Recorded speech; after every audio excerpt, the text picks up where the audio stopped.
আমাকে সবকিছু ছেড়ে কবরে চলে যেতে হবে। ইন্না লিল্লাহি ওয়া ইন্না ইলাইহি রাজিউনের আওয়াজ চতুর্দিক থেকে শোনা যাবে। কুল্লু নাফসিন যায়িকাতুল মউত। যখন আমাকে আস্বাদন করতে হবে, আর নামাজ পড়ার টাইম পাবো না, চিৎকার করে চাইলেও একটা সিজদা দেওয়ার টাইম পাবো না। কি আফসোস, কি আফসোস, কি আফসোস আমাদের জন্য যারা আজকে কবরে শুয়ে আছে।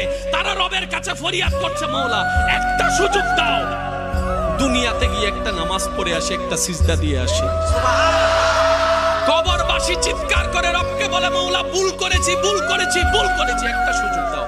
আবার দুনিয়ায় যাব, মাওলা হাজার ব্যবসা থাকুক আমি নামাজ ছাড়বো না, হাজার চাকরি থাকুক আমি নামাজ ছাড়বো না। মাওলা একটা সুযোগ দাও, একটা সুযোগ দাও, একটা সুযোগ দাও। মাটির নিচে যারা আছে তারা বলছে, আর মাটির উপর যারা আছে তারা বলছে, ভাই নামাজ তো পড়তে আয়। একজনে বলে যে কিভাবে আসবো, আমার প্যান্ট তো ঠিক নাই, আমার প্যান্টও ঠিক নাই, আমার শরীর তো পাক নাই, আমার কাপড় তো পাক নাই। আরেকজনে বলে, আমি যদি নামাজে যাই দোকানটা এখন বন্ধ করে লসের টাকা